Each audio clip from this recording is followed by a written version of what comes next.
Negara Haja Iriana Joko Widodo,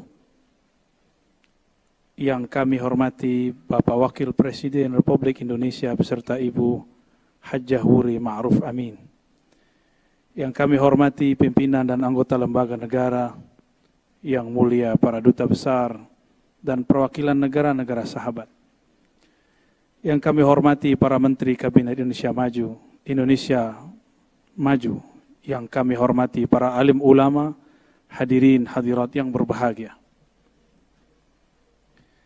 Alhamdulillahirabbil alamin alladzi bi'izzatihi wa jalalihi asra 'abdahu laila. Asyhadu an la ilaha illallah wa asyhadu anna Muhammadan 'abduhu wa rasuluh. Allahumma salli wa sallim wa barik ala nabiyyina Muhammad. Segala puji milik Allah Subhanahu wa taala. Sungguh dahsyat Allah Subhanahu wa taala memperjalankan hambanya dengan cara yang tidak terduga. Itulah hadiahnya kepada sang kekasih baginda Nabi Muhammad sallallahu alaihi wasallam. Di saat sang Rasul berduka, pamannya wafat, istrinya meninggal, dan ia pun diusir ketika hendak hijrah ke kampung Taif. Diusirnya bukan dengan kalam-kalam verbal, tidak seperti diviralkan zaman sekarang. Dulu langsung secara fisik. Seperti yang kita sudah maklum, baginda Rasul sallallahu alaihi wasallam diusir dengan cara dilempar dengan kotoran-kotoran binatang, dengan kerikil-kerikil yang tajam. Sembari sumpah serapah mereka katakan majnun, orang gila, mashhur, orang yang tersihir, dan lain sebagainya. Tapi baginda Rasulullah SAW, beliau hanya diam. Tiba-tiba Sayyidina Jibril alaihissalam datang. Ya Muhammad, maukah engkau aku tawarkan bantuan? Bantuan apakah yang ditawarkan Sayyidina Jibril? Ternyata Sayyidina Jibril menawarkan untuk menghancurkan penduduk Taif. Apa jawaban baginda Nabi Muhammad sallallahu alaihi wasallam? La, fa innahum la ya'lamun. Mereka tidak faham yang aku maksudkan. Semoga semangat ini ada pada pemimpin negeri ini, ada pada ulama-ulama di negeri ini, sehingga mampu mengislah, memperbaiki mana yang rusak dan terpecah. Sallallahu alaihi wasallam, meskipun beliau secara umur biologis hanya 63 tahun, tapi secara keruhanian lebih tua daripada Sayyidina Adam, lebih tua daripada Sayyidina Nuh. Nabiuna Nuh alaihi salatu wassalam, ketika beliau sudah lebih dari 900 tahun berdakwah, mendidik umat, lelah juga rasanya. Akhirnya beliau mengatakan, ya Allah, jika engkau membiarkan generasi mereka hidup, maka generasi setelahnya akan lebih kufur dari kelompok ini, dari generasi ini. Maka hancurkan saja ya Allah. Inilah ujian Sayyidina Nuh yang membuat beliau tidak lebih mulia dari Sayyidina Nabi SAW. Bayangkan, sudah setua itu, tapi kalah dewasa, kalah salamatus sadr dengan baginda Nabi Muhammad yang hanya berumur 63 tahun. Sallallahu alaihi wasallam. Bapak Wakil Presiden dan hadirin yang kami hormati. Kalau boleh saya jujur, saya ini dulu tidak memilih Bapak Presiden, Wakil Presiden. Ya. Saya memilih mencoblos yang sekarang sudah jadi menteri. Ketika berita di mana-mana menyebutkan yang saya coblos mau jadi menteri, dalam hati merenung dalam, antara kesal tapi juga bertanya-tanya, apakah hati dia lebih bening daripada hati saya yang kata orang saya di Ustadz dan Buya? Apakah hati dia lebih salamah, lebih terbebas dari dendam dan kesal daripada saya yang katanya memimpin tarekat dan zikir? Ternyata disitulah jawabannya. Nabi SAW berdoa, Allahumma inni as'aluka salamatas sadr. Ya Allah, aku memohon kepadamu salamah, terbebasnya kebencian-kebencian dan dendam, kekesalan dari dalam dada. Ditambah lagi di semua kitab-kitab Ahlus Sunnah yang menjadi panutan mayoritas umat Islam di Indonesia. Di situ ada kalimat kewajiban mendoakan para pemimpin. Wa in jara, meskipun dikabarkan dia zalim, meskipun dikabarkan tidak disukai, maka wajib mendoakannya. Ditambah lagi Imam Sya'rani mengatakan dalam kitab Al-Bahrul Mawrud, ma ra'aitu ahadan minas sufiyah anqara alal umara illa qalilan. Aku tidak melihat ulama-ulama ahli qalbu, ahli ma'rifat, yang biasa kita kenal dengan sufi, bertarekat, kecuali mereka sedikit sekali ingkar kepada ulama dan umara. Justru mereka mendoakannya dari dalam hatinya, dalam khalwatnya, dalam kesendiriannya. Karena yang dia fikirkan adalah masalihul ummah, kemaslahatan umat, bukan emosi berpolitik semata. Semoga pemimpin-pemimpin negeri ini diberikan salamatus sadr. Terima kasih sudah merawat negeri ini. Semoga Allah membersamai pemimpin kita, ulama-ulama kita. Amin ya rabbal alamin. Bapak Wakil Presiden dan hadirin yang kami hormati, kisah Isra Mi'raj sudah banyak diceritakan. Tapi karena memori manusia pendek, apa salahnya kita mengulang sedikit. Namun kami menarik jauh-jauh ke masa sebelum Nabi Yuna Adam dicipta. Dulu sebelum bangsa Adam, Bani Adam dicipta, sudah ada satu klan yang disebut klan api, Banul Jan.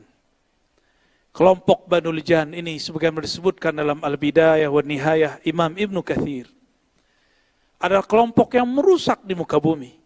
Akhirnya Allah mengkiamatkan kiamat pertama untuk mereka dengan menurunkan meteor, menghabisi mereka.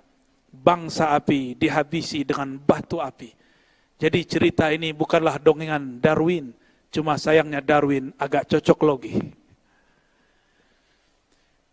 Tapi di saat itu terjadi, Allah berkalam kepada Sayyidina Jibril. Ya Jibril, itu ada putranya Raja Jan.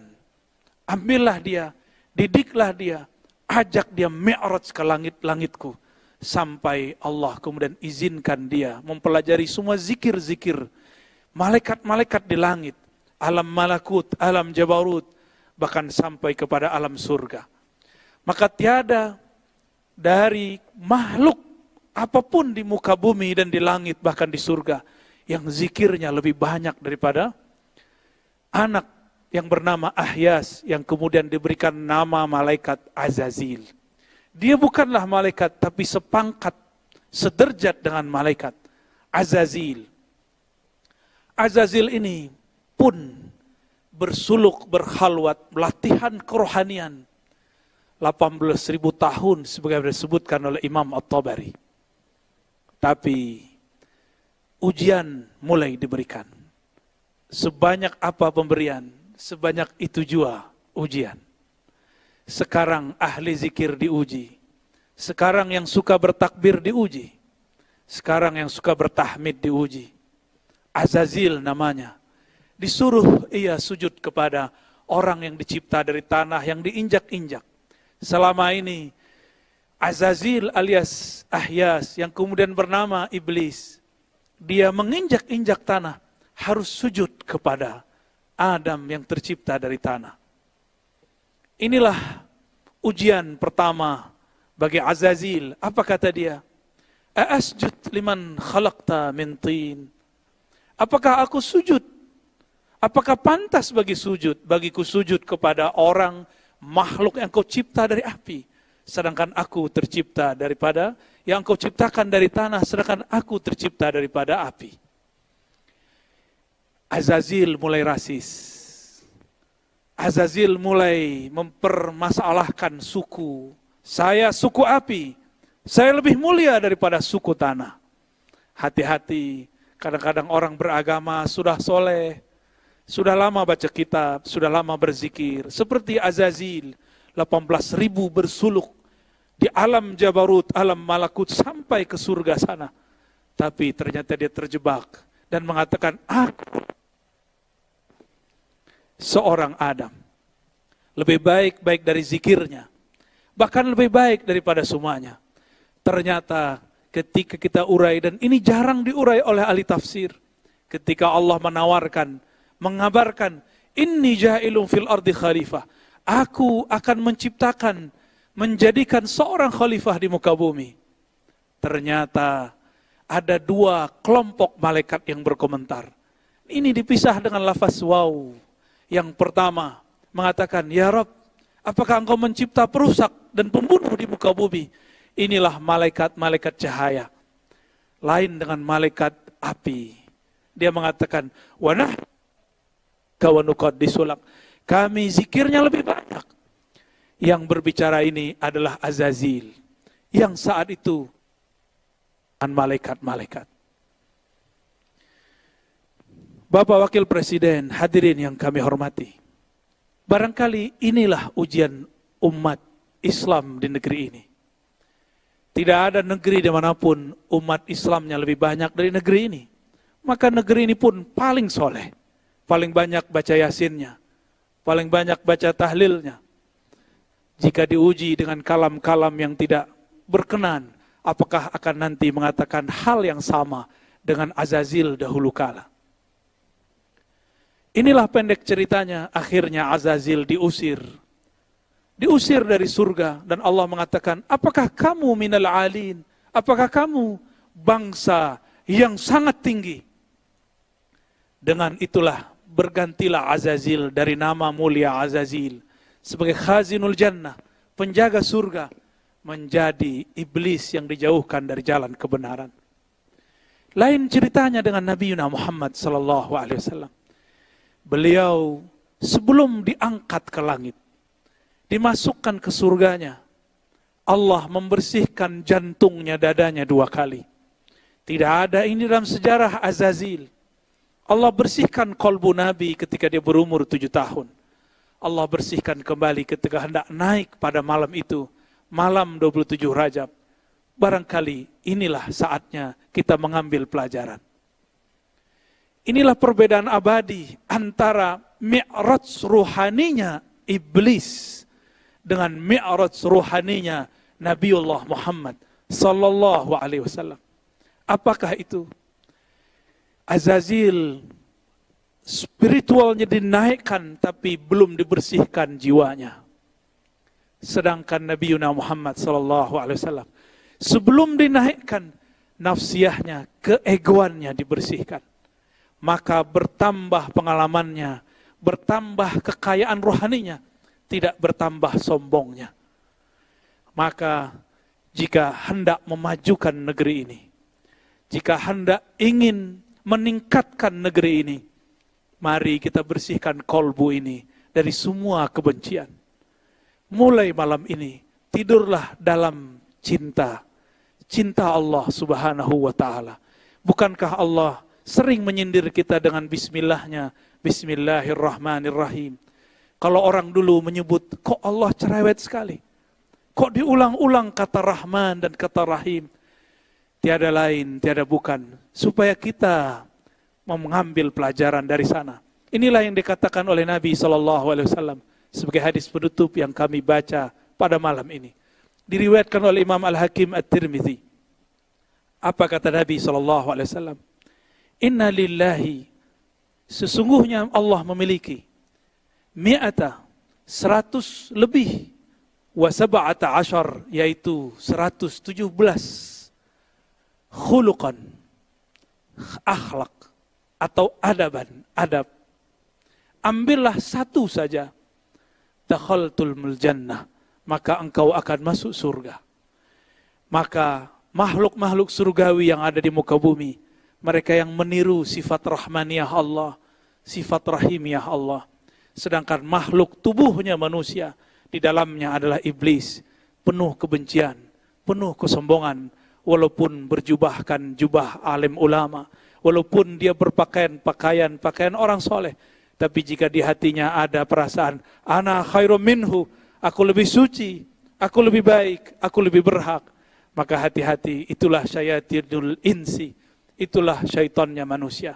Semoga negeri ini, umaranya, ulamanya, orang-orang yang bertugas di negeri ini dan rakyatnya, Allah bersihkan kolbunya dari kebencian-kebencian dan kesombongan. Semoga Allah memberikan nur mi'rajnya kepada kita semua. Semoga Allah merahmati kami yang berbicara dan kita yang hadir mendengarkan. Wa sallallahu ala sayyidil mursalin, Sayyidina Ahmad, Sayyidina Muhammad, wa ala alihi wal mahdi khalifatihi wa sallim. Assalamualaikum warahmatullahi wabarakatuh.